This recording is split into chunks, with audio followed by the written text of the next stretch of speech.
So I've just come into this, back into this Vellum intro area because I want to share with you some things I was kind of playing around with while developing this, which I didn't actually end up using in the end, just because I wanted to keep the sim as simple as possible, the mesh as simple as possible. But I wanted to look at, I was kind of experimenting with the trousers because the trousers kind of have different components on them, you know, like they have the knee pads and kind of bits that look like elastic, and it turns out with our simulation you don't really need it, you know, that much detail in the cloth sim, because it's so quick you can't really notice. But I thought I'd just kind of share with you what, you know, some of the things I was playing around with anyway. So yeah, so I wanted to look at kind of getting stiff areas on one mesh, right? So I'm going to drop down a remesh just like we did before. I've got a grid here. I'm just giving it some more, not attribute remesh. Okay, just drop that, and then just quickly drop a group for some pins, because we'll probably change the mesh. So better to do with a group. Just do that, and then just quickly drop a box for something to collide with.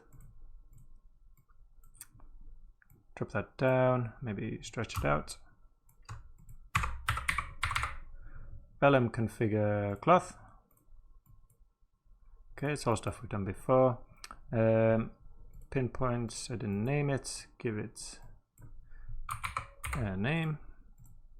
I think it can be on primitives. No, on points. Connect up the collider.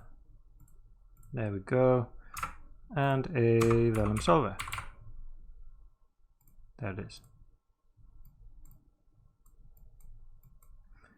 Okay. Oop. Okay, so we get very simple cloth falling down, touching that. So what I want to look at is what if I want to have kind of a patch which is very stiff in the middle.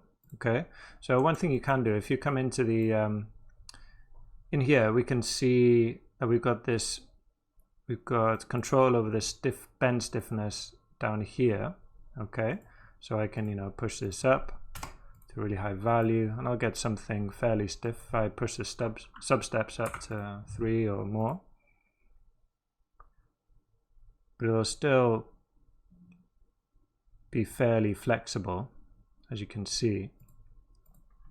So what you can do, if I wanted just a patch in the middle, if I set this to maybe just 1 like that, okay, and then come up to here after the remesh, what I can do is drop an attribute paint. Okay, and then here, this will give me an attribute called mask, and with values between 0 and 1 wherever I paint.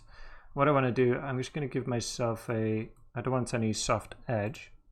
I'm just going to give my middle mouse scroll to make this bigger or smaller, and then just kind of click in the middle. You should be able to see that. Why not? There we go. It's a visualization problem there. So all this in red will be 1, and in purple will be 0. So if we go to the geometry spreadsheet, you can see we've got values between 1 and 0. And I just turned off the blur there just because I didn't want, you know, I wanted it to be clear where that was. And then what I'm going to do is, if I drop because I don't want a bend stiffness of 0 and 1, I want to kind of have a bit of control over that. So if I drop an attribute wrangle, leave this on points, that's fine. Okay.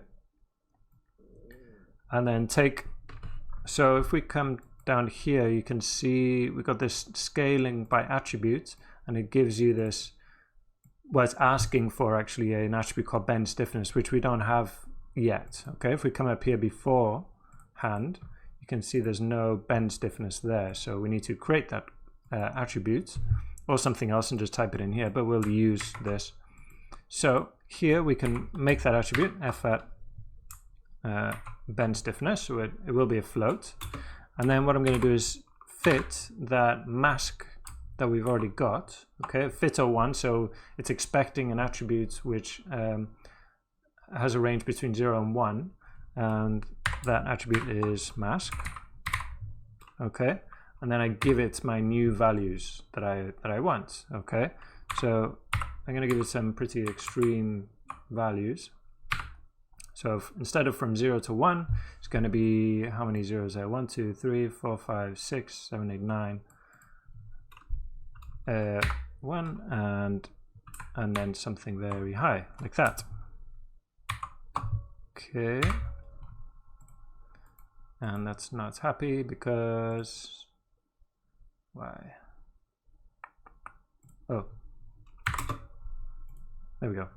Okay, and then come in here, and that should be all set up. So we should have very different values for the stiffness, bend stiffness. So let's see if we can see that. Constraint geometry on the primitive stiffness. Yeah, you can see we got some very different values there. It's practically 0, maybe because this is too low, but well, we'll see. Let's see what we get anyway.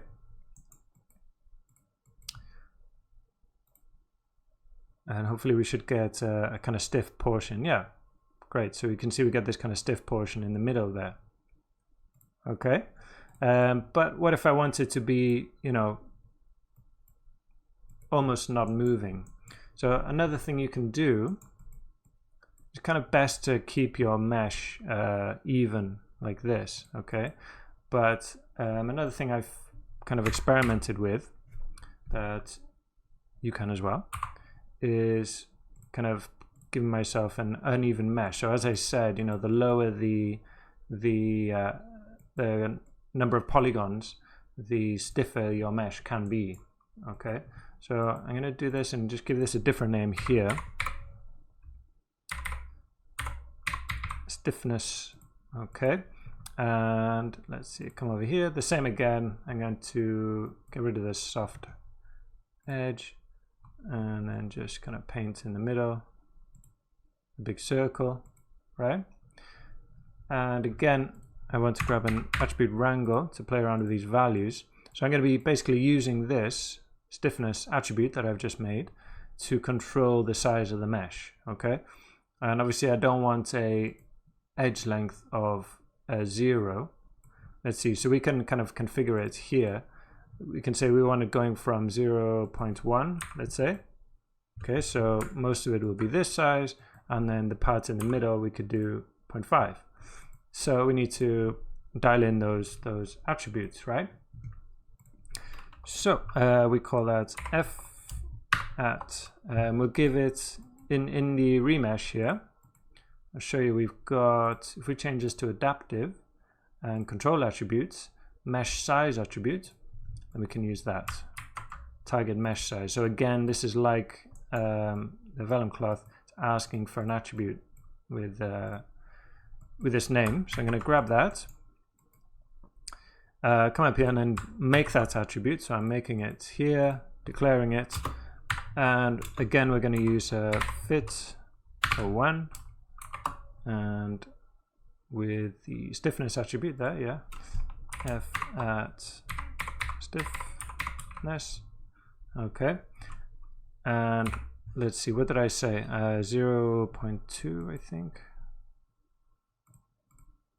0.5 and 0.1, right?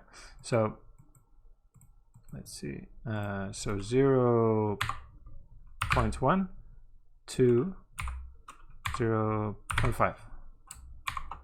Semicolon to finish, and then hopefully, yeah.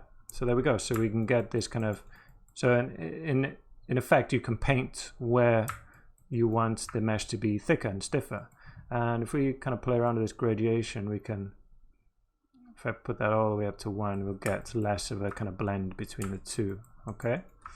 And then with this on top as well, now you can see this is all kind of messed up because my my topology has changed. But I think if we come here to recache and recache strokes, yeah. So then we get this new, you know, it looks for where you painted before and just does it again. It's really handy. Cool. And then if we come back down, and then let's see if we get something a bit stiffer in the middle. So cool, so now we're almost getting it's like a piece of plastic in the middle, something very stiff in the center. So you can get some pretty interesting results with that. And you know, with raising the substeps even more, you'd get something stiffer still. Okay.